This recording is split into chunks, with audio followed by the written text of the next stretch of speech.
Amigas y amigos, estamos aquí en el velorio del dirigente, del luchador político, social Gustavo Ruz y nos encontramos aquí en su responso con el profesor Sergio Gres. Profesor, un gusto para nosotros hablar con usted y bueno, lamentablemente en esta situación, no despidiendo Así a un es. gran compañero. ¿Nos podría contar algo sobre Gustavo para quienes no lo conocieron, cómo lo conoció, cuál es su opinión de él? Curiosamente lo conocí como alumno mío, aunque Gustavo era varios años mayor que yo, fue mi alumno en un par de cursos de historia cuando él estudiaba sociología, comienzo de los 90, los años 92, 94 por ahí, en la Universidad Academia de Humanismo Cristiano.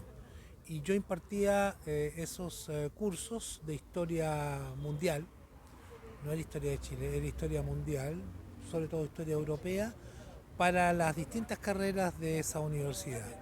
Y uno de esos alumnos que me llamaba mucho la atención, porque era alguien mucho más mayor que la generalidad de los estudiantes, era Gustavo.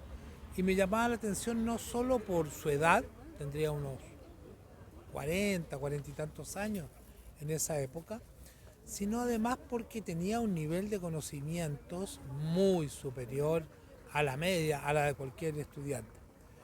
Y durante varios años, incluso hasta después de que dejó de ser mi alumno, porque él egresó, él me seguía llamando profesor y no me tuteaba, me trataba de usted con mucha elegancia, con mucho respeto, como era él, hasta que después, por cuestiones de conocimiento mutuo mucho más profundo y por tareas comunes de militancia a favor de la Asamblea Constituyente, nos conocimos más y el trato evidentemente varió.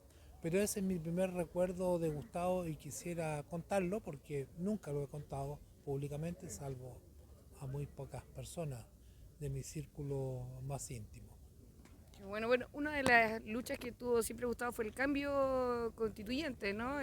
Luchar contra la dictadura y luego con la constitución que nos sigue, de hecho, hasta ahora, ¿no?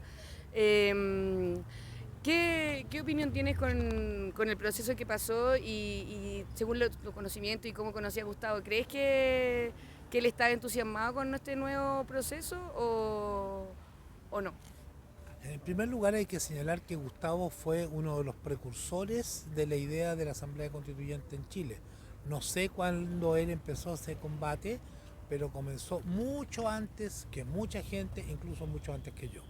Esa es la primera cosa que hay que dejar sentado. No fue el único, hubo otras personas a su lado o en paralelo, porque este es un movimiento disperso, que parte desde lados distintos y con distintas cabezas, distintos líderes, pero entre los primeros estuvo Gustavo Ruz. No seguí muy al detalle sus posiciones del último tiempo, del plebiscito a la actualidad, no sé lo que él pensaba, pero me imagino que debe haber tenido una posición muy parecida a la mía, a saber que la situación actual no augura nada bueno, que realmente no estamos viviendo un proceso constituyente en el sentido de una nueva constitución fruto de una deliberación ciudadana libre, informada, autónoma. No hay nada parecido a una verdadera asamblea constituyente en el horizonte. No lo hubo tampoco en el fenecido proceso, porque a mi entender esto no fue más que una emanación del famoso acuerdo, nefasto acuerdo por la paz social y la nueva constitución del 15 de noviembre de 2019, que nos ofreció o nos metió a la fuerza un sucedáneo de una asamblea constituyente libre y democrática, entendiendo por tal la convención constitucional, que fue un fracaso absoluto. De manera tal de que yo creo que Gustavo debe haber estado, esto se puede verificar y estoy prácticamente seguro, en una posición extremadamente crítica respecto de lo que está sucediendo en la actualidad, y me consta por posiciones anteriores que sí las conocí, que él siempre fue partidario de una verdadera asamblea constituyente, cuestión en la que coincidimos siempre.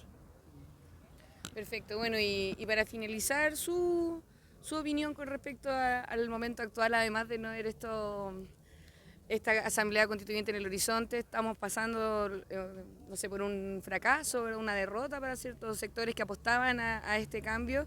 ¿Ve que la reestructuración es posible o que esta derrota va a estar calando muy profundamente dentro del pueblo? En primer lugar, yo precisaría que en lo personal no me sentí derrotado el 4 de septiembre del presente año. Nuestra derrota se consumó mucho antes.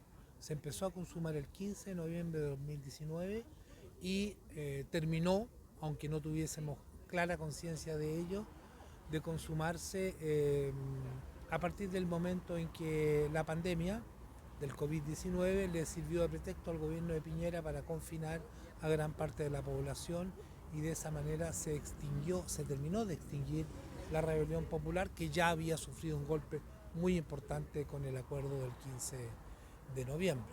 De manera tal de que todo lo que viene después, este sucedáneo de la Asamblea Constituyente, la Convención Constitucional, predeterminada, no condicionada, predeterminada por el quórum de los 2/3, no es sino la crónica de una muerte anunciada. Lo que ocurrió el 4 de septiembre de 2022 es un hito más, un resultado más de esta cocina política, a espaldas de la ciudadanía, a espaldas del pueblo, a espaldas de los rebeldes octubristas, que se plasmó en el acuerdo del 15 de noviembre y en la reforma constitucional de diciembre del mismo año.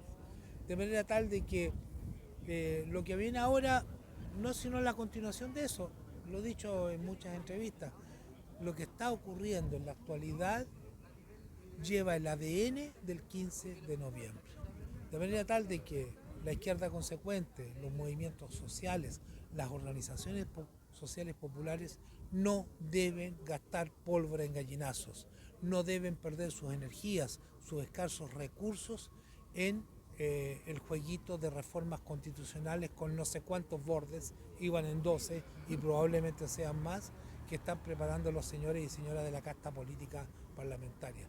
El movimiento popular tiene que volver a lo suyo, tiene que entrar por el otro lado. ¿Y cuál es ese otro lado? Sus luchas históricas, sus luchas tradicionales, sus luchas reivindicativas y políticas para reconstruir el movimiento popular, para fortalecer las organizaciones sociales y los movimientos sociales, pero desde una perspectiva de absoluta autonomía respecto del gobierno de turno o de los gobiernos de turno, del empresariado, de las iglesias, de fundaciones, de ONG, de poderes fácticos nacionales y transnacionales, desde una perspectiva de absoluta autonomía de clase, habría que agregar, para dar los combates que el día de mañana probablemente pongan de nuevo de actualidad. Por ahora no es el momento, el tema de la Asamblea Constituyente, bandera a la cual no hay que renunciar en ningún momento, pero teniendo claro que esa vía por un tiempo está cerrada y por lo tanto el movimiento popular tiene que volver a lo suyo, a esta reconstrucción, reitero, hay que ser majadero tal vez, desde un pie de absoluta autonomía. Muy bien. Bueno, estamos aquí en el responso de compañero Gustavo Ruz, para la marejada Daniela King, Fernando Martínez, aquí entrevistando a Sergio Cres.